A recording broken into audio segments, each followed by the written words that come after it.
salaamaaleykum wa rahmatullahi wa barakaatu mbokk ñu leen ziar waat ñaa leen jàmm ñu ci Guyassar TV tey la mercredi 12 février 2025 ñu ñëw ci xibaar yi dañ koy door ak mbirum Matar Diagne étudiant bi nga xamante ne si dañ koo fekk ci chambre mu faatu ñu ne daal ab lettre la bàyyi ñu ne daal ci gàttal daal étudiant bi moom dafa xaru kii di Matar Diagne moom nag mi ngi dëkk fële ca Pikine ginnaaw raay moom na lettre lam ca bàyyi mi nga xam ne maanaam dund gu métti gi wax ne mi ngi koy dund mun a daal méttitu xol moo gën a garaaw méttitu yaram moom daal nee na daal li nga xam ne def na ko bu ko kenn jugé nañu bàyyi yàlla jugé ko rek mun a daal nit ñi ñu bëree bëri soxor ak tuumalaate moom daal xam naa ne étudiant bi am na lu ko métti ba nga xamante ne si faat na boppam ginnaaw bi nga xam ne dañ ci doon bëgg a defal autopsie sax ba mu yàgg. ñu mujjee ko bàyyi léegi nag procureur tijji na ca enquête daal di xam ne kii di Matar Diagne daal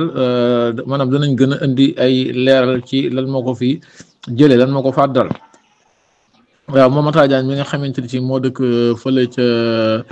ginnaaw raay nekk fële ca université bu Gaston Berger ñoom nag am nañ naqar bu baree daal ñoom daal ñi ngi xam ne ki nga xamante ni ci mooy Matar Diagne daal ku jullite la woon la bëriwul woon ab xamee tamit moom Matar Diagne sax xam ne na ci lettre bi mu ne yaayam baal na ko papaam baal na ko daal moom daal nee na ko gën a kenn gisé nañ ko bàyyi ak boromam étudiant nag am nañ naqar lool la ñi nga xam ne ñoo yëngu ci wàllum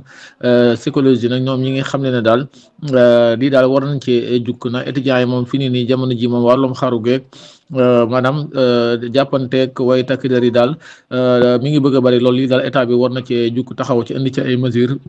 mu doon daal tiis boo xamante ni si daal ñu bëree ci journal yi ñëw na ci nga xam ne si daal kii de Libération ñëw na ci Vox Populi ñëw na ci journal yu bëri daal ñëw nañ ci tey ji ci mbirum Matar Diagne mu doon lu doy waar informateur nag ñëw na di wax ci 6 policiers yi nga xamante ne si condamné nañ leen démb fële ca tribunal bu Pikine Guédiawaye ñu ne 6 policiers yi nag pour rappel ñoo jàppoon Mohamed Tay yóbbu woon ko fële ca technopole ba torturé ko ñu teg ci ñaari fan mu faatu loolu nag mi ngi xewe woon 19 mars 2024 Mohamed Tay nga xam ne daal ay mbokkam meroon nañ ci lool démb nag tribunal bu Pikine nag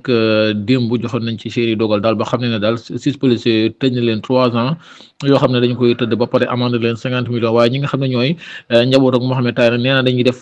appel ndax lii dafa ndaw maanaam li leen tëj dafa ndaw xaalis bi sax amul problème waaye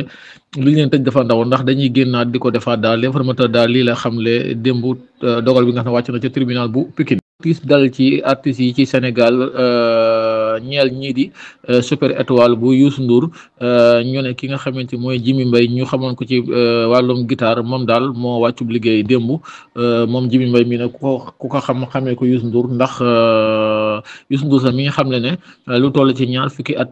maanaam 45 ans ñeent fukki at ak juróom daal moo Jimi Mbaye nii ànd nañ ko démb daal la mujjee wuyu ji boromam moom Jimi Mbaye mi nga xamante daal xamoon nañ ko ci wetu Youssou Ndour xam na ko ci Super Étoile ñun ñaan yàlla yërëm ko yóbbu ko ci aljana yi gën a kawe ko wàllum sport nag tey jii Ligue des champions dana am ay match yu am solo ci di Liverpool gi Everton danañ football danañ gën a ñëw ci yaatal gi ci xibaaru ngoon gi incha allahu taala mbokk ñu ngi leen di jaajëfal danañ ñëw ci yeneen xibaar yi Guyassar TV salaamaaleykum